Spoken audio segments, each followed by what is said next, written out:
Hello. Welcome, everybody. We're excited about the game Saturday. I really like this team. I like this staff. They're all getting along, which sounds simple, but football is a simple game coached and played by complicated people. So you always have to be on the same page, and you always got to be working toward the same goal, and it's not as easy as you think sometimes. It's amazing how many places that I hear with coaches fighting over defense or offense, or you're throwing it too much, or you're not giving us a chance, you're keeping us on the field too much, or what we should have done for the game plan or plays. But this team's playing really hard, and they're playing tough. And that's something that a goal that we had, and something we're really proud of. And that was a very physical game on Saturday night. We didn't play well all the time. And that's the good thing, to be sitting here at 6-0, and we can improve a lot of things. If you're playing perfect and you're winning, then it's scary that when you don't, that you may not do as well. But we're running the ball one week and we're throwing it the next week, and there's something that we can do each week to help us. Defensively, we're forcing turnovers. We're protecting the ball on offense. So there's things that that these guys are finding a way to win. And there again, we're still not playing near up to the standard that we need to win all the games. And that was the goal every year, but specifically this year, that you want to get to the end and be undefeated. But they are 6-0 for only the 9th time ever. We were 8-0 in the excuse me. We were 8-0 in 97, but 6-0 for the 9th time ever, which shows you how hard it is. And that 8-0 team got beat by number 1 Florida State in one of the great games here in our past. It's only the 2nd time ever that we've scored 30 points or more in 6 straight games to open the season. The last time it happened was 1914. Which some people would think I was at that game. I was not. You were, Chip. Did you cover it? No. Listen to it on the radio. If they had radio or whatever it was. Morse code I don't remember what that was, so I'm glad you said that. Players of the game, offensively, Omarion Hampton and Tez Walker. Omarion had 24 carries for 197 yards. He averaged 8.2 yards per catch, had a rushing TD and a passing TD. Tez had 6 catches for 132 yards, 22 yards per catch, 3 touchdowns. Tez and Hakeem Nicks are the only 2 players to have 3 receiving touchdowns against a top 25 opponent in our history. And then defensively, Sid Gray played an unbelievable game like he does every week. 10 tackles, a tackle for a loss, an interception, a fumble recovery, and a pass breakup. He just is really amazing, and his story has helped this team. For him to have come back when he could have gone to the NFL is so unusual in modern day. For him to come back because I want to win a championship and not be selfish but be a team guy is something that each of our guys look up to. It's also so unique that we've lost a kicker and a punter for the season. That just doesn't happen. And so proud that Noah has stepped up, Noah Burnett, and he's made every kick. Liam Boyd is kicking the ball where we want to on the kickoffs, even though we're not always kicking it out. And Tom McGinnis stepped up, 22-year-old freshman, first time he'd ever been in a football game. Excuse me. This summer, he actually had never played football. So he actually got online and ordered a football uniform, and it wasn't any good. And he said he didn't know how to put it on. So that's a pretty big jump for going into a football game with 6 punts, averaged 38.3 yards per punt, 2 inside the 20, and had a long of 50 yards. And these guys are incredible. You see Ben Kiernan who's got to be so disappointed that he's out for the year, and he's down there coaching Tom so hard and coaching him on the sideline and helping him try to relax before the game. And we're seeing that in so many different areas. I was really disappointed for Kobe Paysauer that he just running and planted his foot. This game's amazing. You can hit so many people and be so physical and then run and have a non-contact injury that sets you back. And Kobe's attitude was so good. I said, I'm so sorry. You're playing so well, and I love you, brother. And he said, Coach, it's just part of my journey. You got to learn to handle stuff in your life. So I'm not that mature. So I love these kids and and what they stand for. So who is the special teams player? I'm sorry, Tom McGinnis. Okay. So Tom, not Noah. Noah made all the kicks, but for Tom to come in and do what he did with the punts, we felt like he would be the special teams player of the week. So 2 for offense, Omarion and Tez, Sid Gray on defense, and Tom McGinnis on special teams. Offensively, 508 yards against one of the better defenses in the country, 235 yards rushing against the number 1 rush defense in the country. They were number 5 in total defense. We got off to a slow start. They came after us, and we didn't handle it well, and we thought we needed to get a quick start because of their disappointing game last week. We thought we'll get them on their heels and get them going, and we didn't do that at all. So we were disappointed. We were pleased the way we ran the ball, but disappointed in our pass protection early. And it wasn't just offensive line. We had some busts because they gave us some different looks, and we didn't handle them well. We had some tight end mistakes. So early, we didn't respond very well in that first half. Second half was much better. And I applaud the coaches at halftime. Both sides of the ball were playing really well in the third quarters. And a lot of times if you're down at halftime, the measure of a good coaching staff is can you turn it around and win the second half? Can you make the adjustments? And these guys are doing that. And you can see our third quarters have been some of the best that we've had since we've been here. But played much better in the second half than we did the first half. We still had entirely too many penalties. This one will make the people that don't like me have something to talk about, so this is one for them. But we looked really hard at penalties, and penalties were not a real difference maker in who won and lost games for our first 4 years here, as we were looking at them. And I remembered the Florida State had more penalties than anybody in our league when they were here beating everybody. And they did it every year. And I asked Coach Bowden, and he said, you have to be really, really careful that if you're making aggressive penalties, you don't want a team to become passive, and you don't want to make them scared. So there's a fine line between correcting the mistakes and not making your team get too cautious and too soft. So too many penalties without question. We've got to improve that area. We haven't had it till this game. We will always encourage if you have an official's crew that throws a lot of flags, and this one threw a lot of flags, then you just want them to throw them for both teams. That's the question. If you're going to throw flags for everything, that's fine.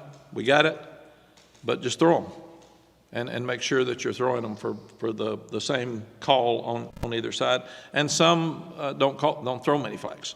So it's just different. You never know what you're going to get. But this was an aggressive crew, and we had penalties, and we had too many, and we got to get them corrected. But like one thing, we have always had our defensive line and rushing the passer can put your hand up under the face mask and rush the passer like this, and for 4 years that was okay.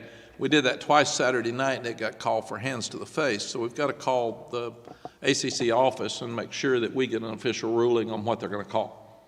Because if this isn't hands to the face, because it's not up in the face, but it's up under the face mask, and an official turns and sees a head back, he's going to think it's hands to the face, then we've got to get a ruling on how they're going to call that, because they haven't called that for 4 years. And it was called twice Saturday night. And the other one that's a tough one is the rule states if you hit a quarterback in the head, if you touch his head, it's basically a penalty. Well, Javari Ritchie had his hand up and just barely grazed the helmet, technically, that's a roughing the passer penalty.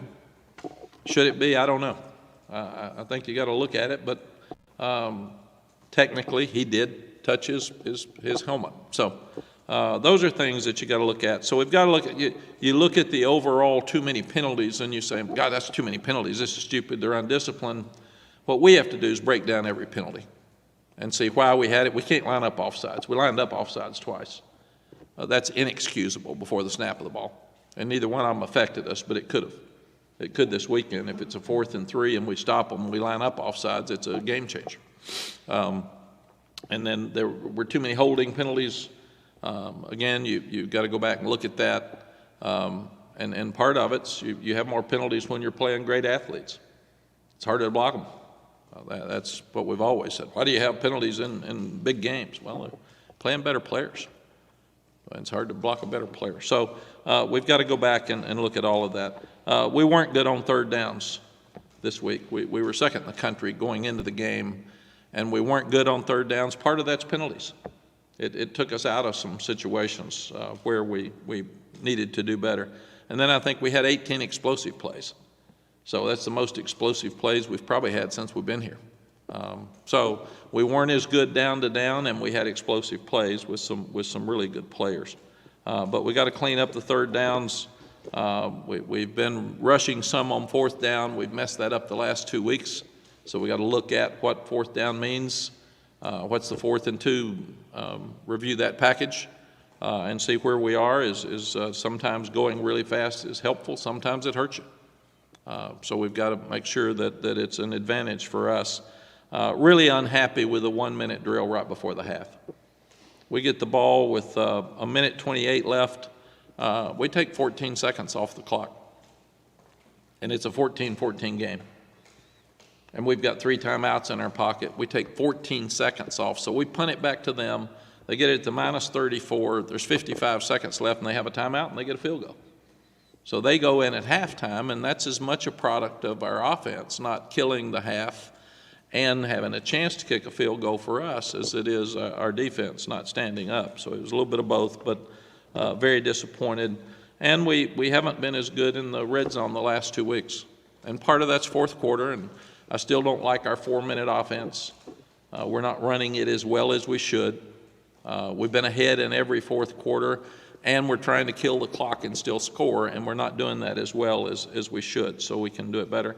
And the other thing we didn't do well, you force 4 turnovers and get 7 points out of those turnovers. That's not good. We're not helping our defense. Our defense gave us 4 opportunities. Now, one of them is really 3, because one of them, the last one, was the last play of the game, so it wouldn't count in that group. But we had 2 other opportunities to get points with turnovers that we didn't get. And that's just that's unacceptable. When you get sudden change, you got momentum, you should have opportunities to score touchdowns. Defense, we felt like we had a solid performance. They played hard. They played much better the second half than they did the first half. We gave up 31 points, but we had them at 17 midway through the fourth quarter. So again, that's partly the offense not moving the ball and staying on the field. It's partly probably the defense getting a little soft when you're way ahead and giving them too many things. You can't have a ball thrown over your head with 2:17 left for a 54-yard touchdown. You just can't. You're trying to keep them in front of you. You're trying to kill the clock. You let them score easy. I think it was Boise and Colorado State that Boise was ahead 20 points with 4 minutes left to go in the game, and score onside kick, throw Hail Mary and win the game. So these games are never over anymore. You've got to keep playing, and I didn't think we kept playing like we should have in the fourth quarter. I thought latter part of that we got too happy with ourselves, and we got to mature.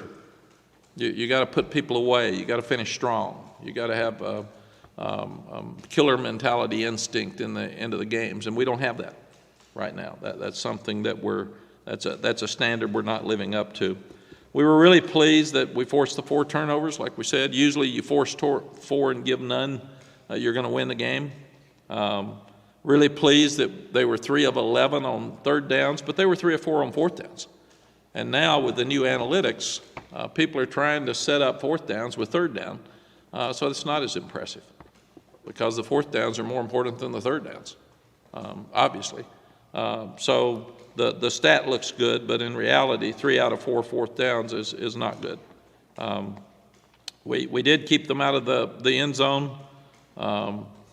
2 of their 4 trips to the red zone, they didn't score touchdowns, but we just had too many mistakes. There's I think they only had 9 explosives, but 3 of them or 2 of them are touchdown passes. Where a couple of them, we're not even around them on the wheel route. We just they caught us. They had a great call, and we didn't respond to it well. And again, too many penalties on defense, which was uncharacteristic for us. Pleased with Tom McGinnis again, first game ever. Noah Burnett made all his kicks. Our kickoff coverage still isn't good. We're looking at personnel. We got guys that we tell you go around to the left, and they're going out around to the right, and they get so excited they want to make the play, and they get out of their lane, and it's opening up a big play for us. So these are smart kids. They got in Carolina. They need to know to go left. And I said it's coaching too. It's us. So if we can't go to the right side and we're not kicking the ball out, that can really kill us at some point during the season. So we've got to do a better job in that area. And since Elijah Huzzy returned the punts at Pittsburgh, people are putting such an emphasis on covering that we're not holding up as well. So we didn't give him a chance in either of the last 2 games.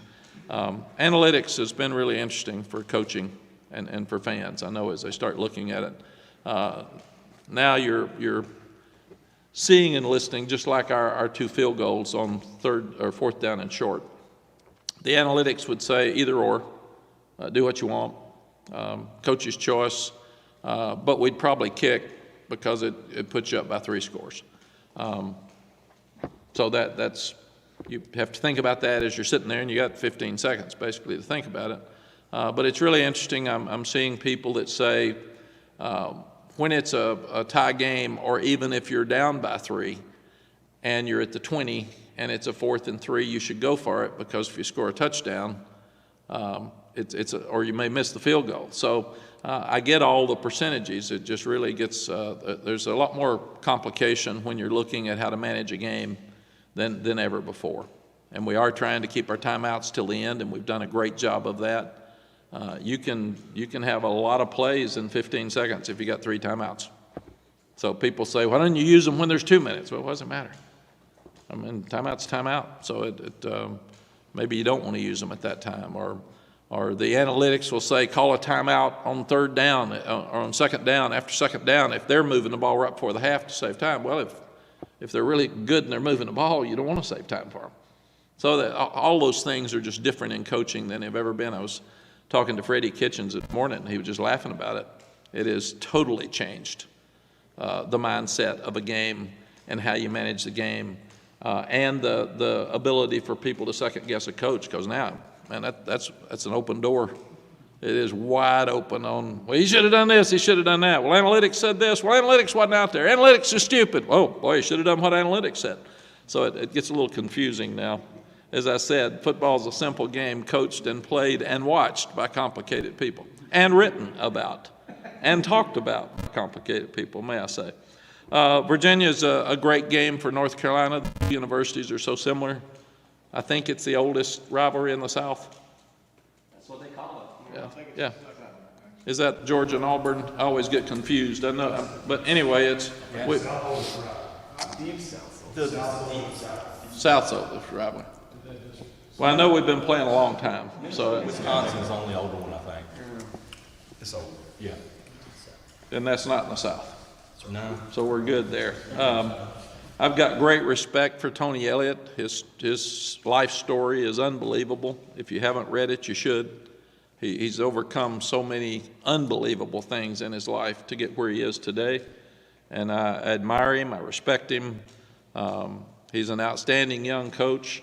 And at the same time, the tragedy that he went through last year with his team is something none of us ever want to have. And he handled it with grace and helped everybody manage it through a very difficult time.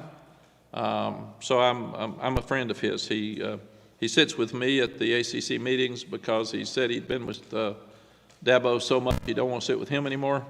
So I save a seat for him every year because I said, now you don't have to do what Dabo says. And he said, yeah, but I've heard him enough. I don't need to sit with Dabo. So when Dabo invites him over, I still get him to be with me. But they're going to play hard. They're going to play great. Their record is not near indicative of how good their team is because they've had a chance every week to win. And they won last week, 2 weeks ago, and they had a week off, so they'll be totally prepared, and we'll have our hands full coming in this weekend. And we've got to handle success. That's something we hadn't done very well around here. And I didn't even think we handled it really well last week because we had beaten Miami 4 times in a row, and now 5. I thought some took that for granted a little bit.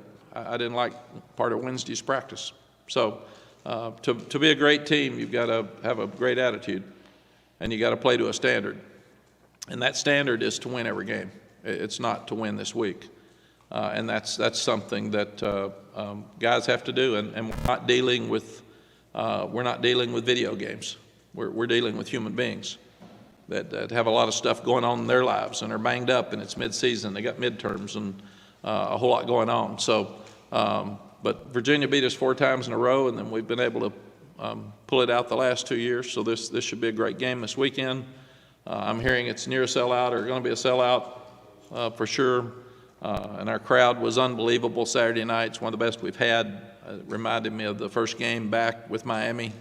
And the fans were a difference. And our student body should get votes for the best student body in the country. They come every week and they bring it and they're fun. And just going back and watching the TV copy and hearing them during the game, they're the best. So, and we need the same this weekend. This is our cancer awareness game. We'll have a lot of things that we'll talk to you about during the week that build up to this, but we always should be aware of people who are fighting cancer or families who have lost people who have. But this week gives us an extra week to just make sure that we reach out to those who are struggling and try to help them. And of course, with Tylee, we've got one of our own fights here to try to continue to help him. Questions? You've always talked about trying to block out the noise, especially with the rankings. But you've also talked about this year about, as you guys win more games, drawing that parallel to the 97 team and creating new history. Do you count that as noise in the same regard as like a breaking into the top 10 of the AP top 25, or is it something entirely different? I'd say yes and no, probably, because we always talk about the polls on Sunday, and then we never mention it again. And I had actually forgotten we were 10th, very honestly. But the difference is this year we've earned being 10th. In 21, we were given it before the season based on the year before, and I don't count those. As you get to this part of the year, you get what you earn, and these have earned it. Now, it's hard to keep it there, and it doesn't really matter right now. But what I have talked to them about is in our lives moving forward, polls are going to matter more because of playoffs. And it really hasn't mattered. It's something to talk about. The polls aren't important until the college football poll comes out here in a couple of weeks. That'll be the one that matters. And I will say, I told our guys, listen, you're 10th in both polls, and nobody moved. I mean, a couple of years ago, I think I said you're 8th in preseason, and they all cheered. And I thought, well, you hadn't earned anything, so don't cheer. And then we lose to Virginia Tech in the opener. So I think they appreciate being where they are. They've worked hard to earn that, and they know that it's fleeting. You better win.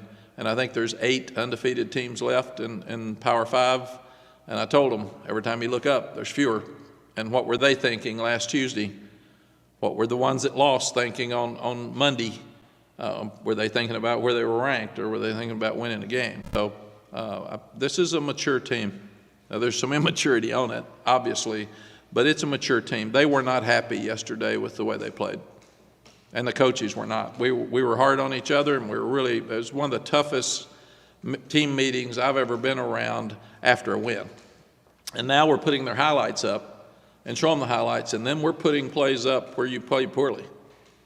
And we're going over them and saying, we can't do this. This was a 30-yard run, and here's why. You didn't do what you were supposed to do. You didn't do what you were supposed to do. You whiffed in space. And to get where we want to go, that's unacceptable. And the same thing with the sacks. We'd put the sack up and say, here's why we had the sack. Why did we not communicate well? Why did we turn one loose? So it's we're at a different place right now with this team and staff than we've been in our 5 years here. Mack, with the improved maturity, as you said, do you think that's a credit to guys like Cedric and British really coming into their own as leaders as opposed to 2 years ago when they were sort of not in that spot yet? Absolutely. We all talk about player-led teams, and that's what you want. Very few have it, and they'll have it on good days, but you need leaders on bad days.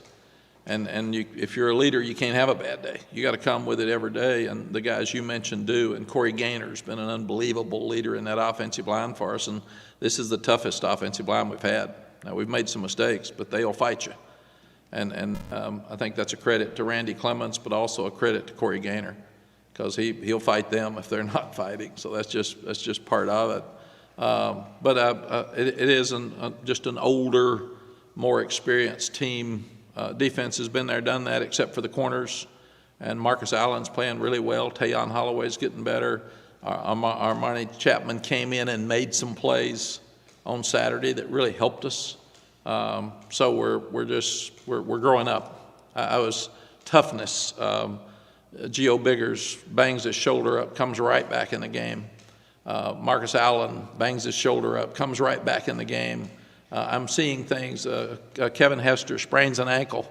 We thought he'd be out 3 or 4 weeks. He played his tail off Saturday in that game. So we're a tougher team. Our offensive line's been playing banged up the whole time. They've had sore ankles, and some of them can't even push off during practice at times. And so I really like just the attitude overall of this team and the toughness and the leadership.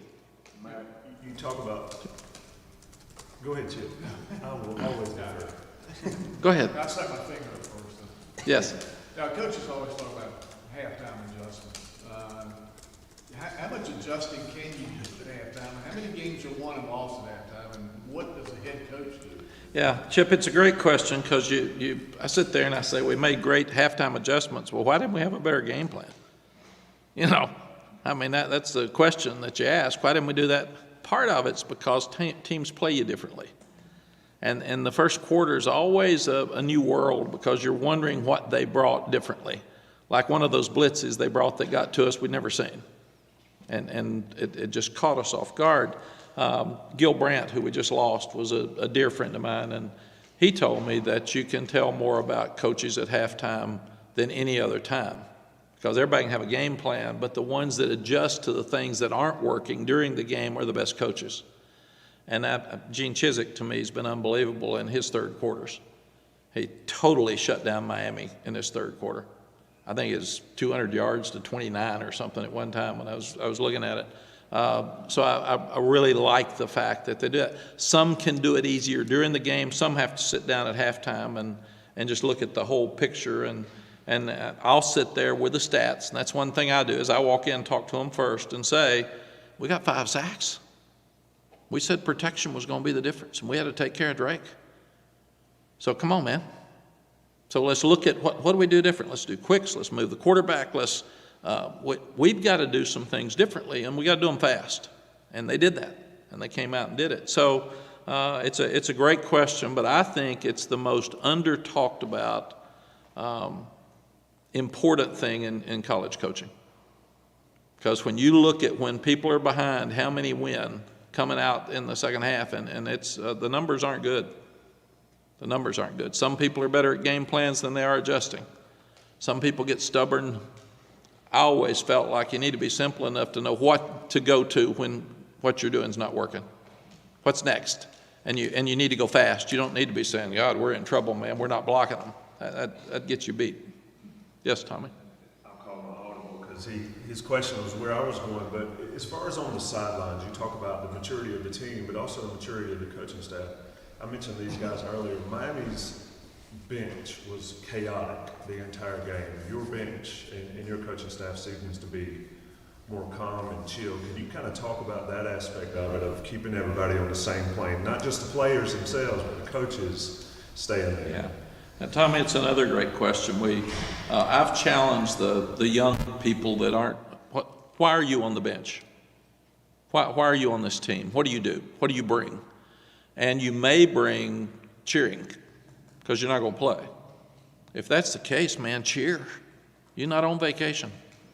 So many of them down there laughing and cutting up. No, you're coming to win and bring energy to the crowd and bring energy to the other players. Get them water. Get them Gatorade. But why are you here? And then with our coaches, we said that the players read you like a book. So if you show panic, they're going to feel panic. It's just like me. At bad times, I'll be more emotional because they're going to look at me and see if I think we're okay. Because they think I have more knowledge than anybody else about what's going on. So if I've got my head down, I used to do this a lot and do this, and that's a bad message. I don't do that anymore. Because to me, they look at me and they say, he's either tired or he's frustrated or he's down. I got to go, man. I got to pick it up. And sometimes you need to yell at an official to stir it up. You got to stir them up. But I love the fact that we've had great coaches. This coaching staff is getting along better than any other. So instead of screaming at each other, they're saying, what happened? What's the problem? Let's look at it. And then they're sitting down with the players who are older and more mature, and they're talking to them about how to fix it. And that's what we've said. They want to win. We want to win. So let's don't start yelling at each other on the sideline. And for instance, Ced Gray, what Michael's kind of talking about, Ced Gray at Georgia State 2 years ago yelled at a player, just berated him. And now Ced's going over and grabbing him saying, come here, this got to get better. And here's what we got to do. Pick it up. And that's where we've grown, I think, a lot with our leadership. You talk a lot about stacking performances, but stacking lessons during the course of a year. How important is that, and how does last Wednesday stack up with that? And the other part of that question, you come here every Monday and tell us that you coached them like you lost. That must have been a challenge after Syracuse, even with some of the things to pick at. The score was what the score was. So how do those things kind of work together? Yes, these are all great questions and things I have to think about every day, but I didn't think we responded very well to Syracuse, and I couldn't believe it. I was so mad Wednesday and ripped them. And told them, coaches and players, Miami's really good. They're disappointed in their Georgia Tech loss, and they're going to come in here and play as hard as they can play. And we're walking around like we've won everything, and we haven't. So wake up, man. And I take video and I show it to them. And I'm sitting down going over every video at practice with the coaches and saying, what's this? You're allowing this to happen. You're either coaching it or allowing it to happen. And that stinks, and you're allowing it to happen. So you're putting us in a bad shape. I never say we're going to get beat because you don't want to put that in the kid's head. You don't want to put it in the coach's head. But I say the way you practice is the way you're going to play. So we're grading every practice play like it's the game and saying this is unacceptable. Why are you doing it? And we've benched some people, and we've taken plays away because of practice plays. So we're being really, really hard on each other because that's the only way you can get better. You can't get comfortable and you can't get complacent, and we've done that around here. And it's time to change. And I said I was at Texas, and we'd just beaten Kansas 66-14. We were undefeated. We were second in the country, and this was 05. And we're getting ready to go play A&M, and they're 4-7. And we're going to play at A&M. And I get a call from Coach Parcells, and he's the head coach of the Cowboys, and I played for him at Florida State. And he's a dear friend, and I admire him so much. And he didn't say hello. He said, you're in trouble, man.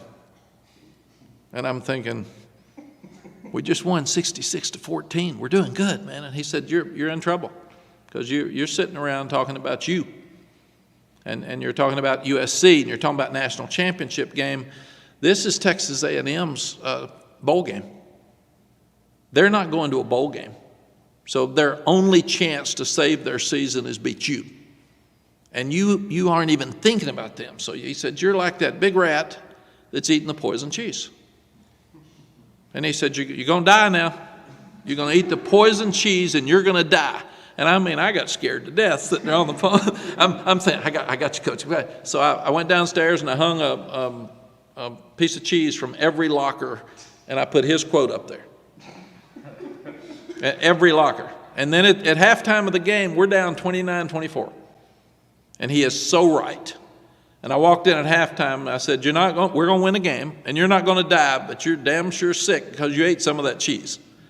And we need to wake up. And then we won 40-29, but that was the day Vince Young lost the Heisman Trophy.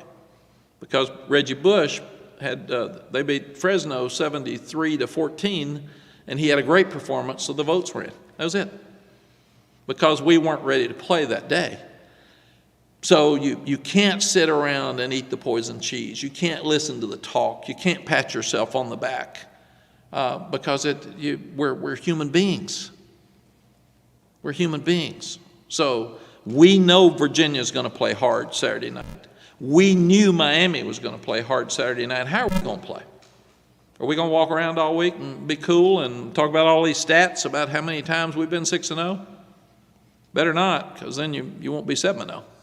Did you ban cheese from the training camp? No, I'm going to stick some on these lockers. I actually have a follow-up to the question. Do you think... Sorry, Adam. Adam doesn't want me to do it. No, go for it. Well, it's all part of the learning stuff that when they come out of the tunnel and the blue lights they hadn't seen except for the student practice, do you think maybe they were so amped up because it was a different kind of environment? And given the fact that you might play more games on bigger stages, that maybe that was a good lesson to learn, that you can't get too amped up in that environment? Yes, you got to be amped up. I mean, it's a fight. That was a heavyweight boxing fight for 3 hours Saturday night. I mean, it was a fight. They are so talented, and they are so good, and they were mad, and it was just back and forth. And there's things you learn, and it's the thing I love so much about this game. There's so much about life in it. The thing that so much was made about Miami not taking a knee. How about Georgia Tech kept playing? Last play of the game, there's 36 seconds left. Who would have thought on defense, I can strip a ball and I can still win this game?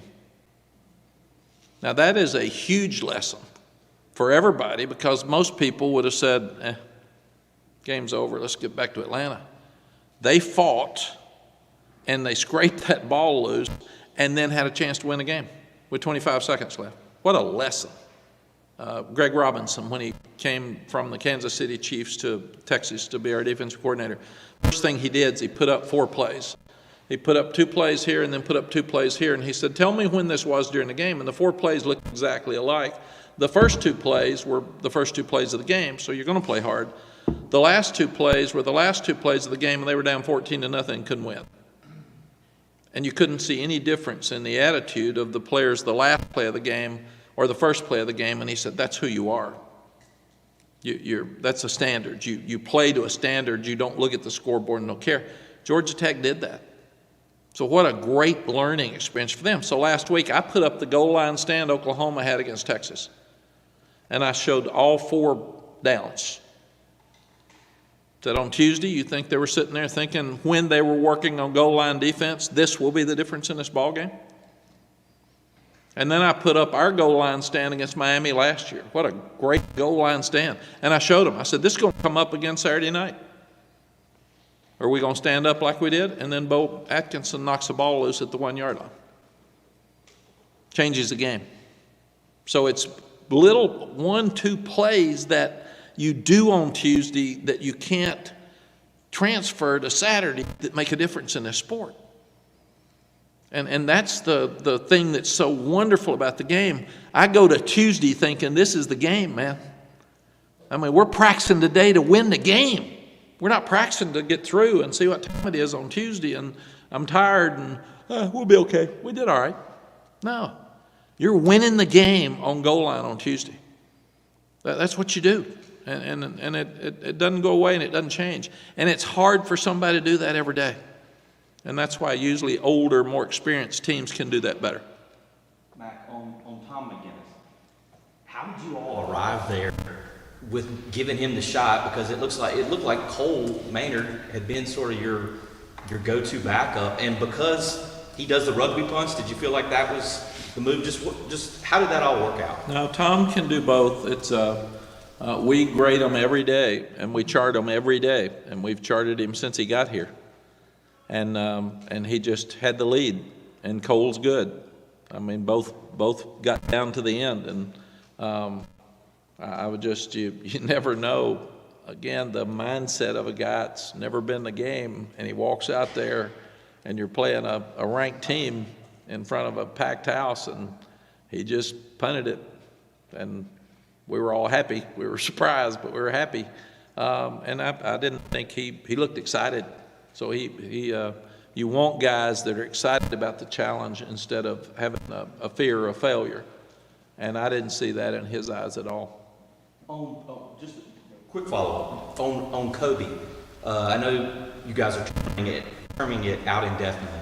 Is there a belief or a hope that he could get back, I don't know, for an ACC championship or a bowl game? Like, is there what's the timetable? Yes, they said, depending on how fast he responds, that he could be back by the latter part of the season. They don't give you days, but he could be back. Is that a surgery? Yes, already had it Tuesday, I think. And it went well, and he's out on crutches, and he was actually at team meeting the other day, and we follow up quickly to try to help him get back on track. And we'd been praying for his dad. His dad had a really bad accident a month ago. I mean, these kids, they have so many things happen in their lives, and here he is. He's stronger, more positive than I am, and Dad's doing well. But Dad was in bad shape. He had to go home and see Dad. Then he comes back and has a great game, has a great catch. He's on ESPN. And then Tuesday, he walks over to me and he says, I'm good. I think I turned my ankle. And he breaks a toe. I mean, it's just life. So you got to, what we're learning, and Ty Lee's really helped us. Mitch Mason's been very sick, and he's helped us. But by the way, he's responded. But what we're selling with this team is that we can't control what happens to us. We can control how we respond to it. So let's take whatever life throws at us, and let's make it okay, and we'll fix it, and we'll move forward with it, and we'll try to anticipate things and keep them from happening. But when bad things happen, like your foot, I mean, why does it happen? And I usually take a lot of guys that get hurt in the NFL and show them great players in the NFL are getting hurt too. I mean, it's a hard sport. Coach, we'll wrap up with Aaron now. Okay, we got Art too. Aaron. Jeremiah's got one. Okay. We're out. Talking about mental health, a lot of the players, we're all living in this kind of parallel lives, university, and I know salary involved in politics and stuff like that, but when things happen like Ukraine and Russia and Israel, and your players want to talk about it, not a personal thing to them, but it's obviously what's on their mind. What's the mechanism that you have for them to be able to talk to somebody about something that's not that personal, but it is affecting them personally? Yeah, you're talking about on the staff? No, players, anybody. Anybody. I encourage our players to speak their mind. And when they're speaking their mind, I have to separate what I say that I feel is right for this position, and then what I say personally sometimes too. So I would have to say, in my personal opinion, here's what I think. That's not a university opinion. So we would tell them to do that. When you're speaking at a press conference, talk about your team. Talk about your football. If you've got something personal you need to talk about, then take it somewhere else. And we got into that with the Black Cultural Center back in the 90s because we had to separate that project, that opinion, that passion from the team to still have a team. Well, Sally taught me a lot. She helps a lot. And today is her birthday, by the way, so I'm sucking up more than usual. What a compliment. Affect their play, their attitude. Can they go to somebody in their staff? Yes, Dwight Hollier is a godsend. He played here, two-time captain for me. He was with mental health in the NFL, and he is over the mental health for the athletic department. He's at practice every day. And then we have a young lady that played college sports that's available for our guys at any time, and we encourage them to talk to them. And then you've got Mitch Mason's at just about every practice as their chaplain. We've got a lot of people around to talk. Sally's at practice about every day. She's at lunch just about every day. So they'll come talk to her, which is different too. Oh yeah, I just wanted to say real quick, going back to the special teams, Ben Kiernan's injury was very much like, freak accident type deal. How much did that, and also Ryan Coe's injury, how much did that kind of reinforce the importance and need for, depth at those special teams? It's so much, Jeremiah. We've told our team, you say next man up. When you say it, they don't hear it, but you can show it. We got examples of, you don't know when you're going to get your opportunity. You usually get one. And when you get it, you better be ready for it, because if you don't take advantage of it, then you don't get it again. You lose it. And here's two examples of guys that have taken total advantage. And Ryan was standing out there at Thursday's practice next to me helping Noah. And Ryan said, "Oh my gosh, I felt so guilty. I'm so glad he's doing well."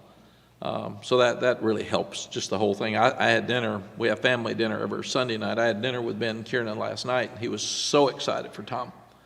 And Cole was sitting there with me, and he was excited for Tom. So these kids are just different. They make it fun to go to work every day. I got a scheduling question. The scheduling model has been discussed a few times. All of the power conferences are now kind of facing a similar challenge where there's so many teams. You can only play so many games against teams you always used to play. And UNC had a creative response with Wake Forest a few years ago, but games like Virginia, that's one that goes back a long ways, but these games are getting harder to kind of keep on a schedule. Where do you come down on what, as a coach, what you want to see in a scheduling model versus what can be done with just so many teams in a big conference now? Yeah. Another great question with all this realignment going on. It's a little crazy. Like you all, I'm a traditionalist, and I love rivalries. I think that's championships and rivalries are the two things that this sport's been built on, and rivalries are about fans picking at each other and loving it.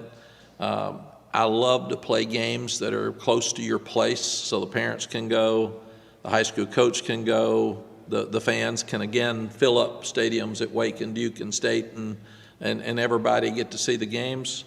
So I hate that we've lost a Nebraska OU. I hate that we've lost a Colorado, Nebraska as such, and there's more. You can just check the ones that we're losing. I like the fact that we still play State and Duke and Virginia every year.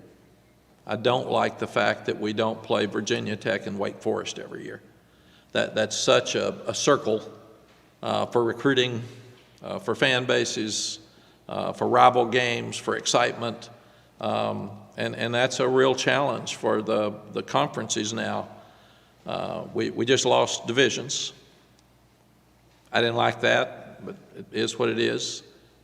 Some don't have natural rivalries like we do. If we played Clemson every year, it'd be a rivalry. That's what you've got. It's just because we're regional. But I've always liked regional games. And I think that's something that we are losing some. And hopefully we'll be able to keep ours, and we'll always play State, and we'll always play Duke and Virginia. And like I said, I missed the Virginia Tech game this year. That's been a great game and fun for both fans. I missed the Wake Forest game this year. And I sit and watch them because we recruit against them, and we'll be playing against them again at some point with this rotation. And it's kind of crazy. I've tried to look at it. I think we'll play somebody one year, miss the next year, and play the next year. It looks like is kind of what's happening out there. And then your natural rivalry games you play every year, and that seems to be what we're doing. So and then you've got to incorporate SMU, Stanford, and Cal, and what does that mean? And then you've got to travel, and what does that mean? And so there's a lot of craziness going on right now over the next couple of years, and I guess that'll be next year. So we'll all wait and see. We went from knowing who we were going to play with Coastal and Atlantic to not knowing who we were going to play, and then having to figure out if we were going to play them every other year, every third year, and now we're changing it again next year. So there's a lot going on. Do they send you the thing? Do they say, do they send it to you guys to review? So like you can raise any sort of concerns or questions? Yeah, I obviously raised a bunch of them and got no response. So it's like Sally asks me questions sometimes that she knows the answer to, and she'll say, "Don't you think?" And I say yes, without thinking about it, because that's it. All right. See you. Thanks, guys.